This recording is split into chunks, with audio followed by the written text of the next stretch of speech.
Nobody knows how to make a pizza by Julie Borowski. I'm a plain cheese pizza. Bet you think you can make me all by yourself, right? I know, I look so simple. How hard could it be? But there's a lot more to me than meets the eye. Believe it or not, there's not a single person on earth who knows how to make me.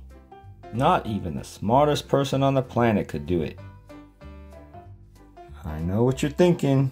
How can that be? A lot of cheese pizzas are made every day all over the world. Plus, I only have 3 basic ingredients: pizza crust, tomato sauce, and cheese. I must be mistaken. Well, let me tell you. I may look simple, but there's a lot that goes into making me. Can you believe that it took millions of people to make me? Yep, you heard it right. Millions of people to make one cheese pizza. Pretty crazy, huh? It would take forever to tell you about everyone who played a role in making me. So let me introduce you to just a few people who helped. Just to give you a little taste. This is Farmer Leonard. He grows wheat on his farm in Texas. Why do I need wheat? Because wheat is turned into flour, which is the main ingredient of my crust. Farmer Leonard has special knowledge and skills. He knows things like the best time of the year to plant wheat, how much water wheat needs to grow, and how to harvest wheat. But Farmer Leonard cannot make pizza crust on his own. He doesn't know how to build the farm equipment, grind the wheat into flour, or how to knead the dough. And those are only a few of the steps that go into making a pizza crust. There are hundreds of other things that have to happen. Over here is Edward. He delivers tomatoes from the farm to the factory in North Carolina. It's a good thing Edward's here. You can't have a cheese pizza without sauce, and you can't make sauce if no one delivers the tomatoes.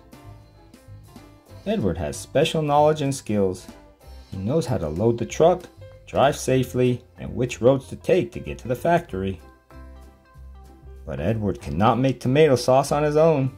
He doesn't know how to grow tomatoes, cook the tomato sauce, or how to use the machines at the factory.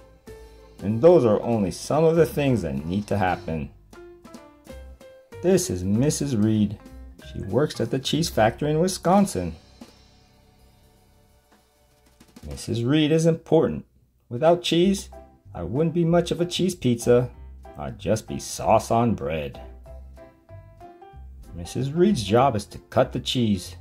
She has been trained to use the cutting machine to cut the cheese into perfect squares. Mrs. Reed has special skills, but she cannot make the cheese on her own. She doesn't know how to milk a cow, transport the milk, or turn it into cheese. Not to mention all of the other things that go into making cheese. This is Maria. She picks lemons in Mexico. Hey, I hear you grumbling at me. I know there are no lemons in pizza, but that doesn't mean Maria and her lemons aren't part of my story. You see, Maria picked some of the lemons that went into the lemonade that Mrs. Reed was drinking at the cheese factory. See? I told you there was more to me than meet the eye. Isn't it amazing how many people are involved in making one cheese pizza? You know what's even more amazing? All these people come together to make me, but most of them are strangers to each other. They have never met. But if they don't know each other, there must at least be someone out there organizing them, right? Making sure the pizza can be made.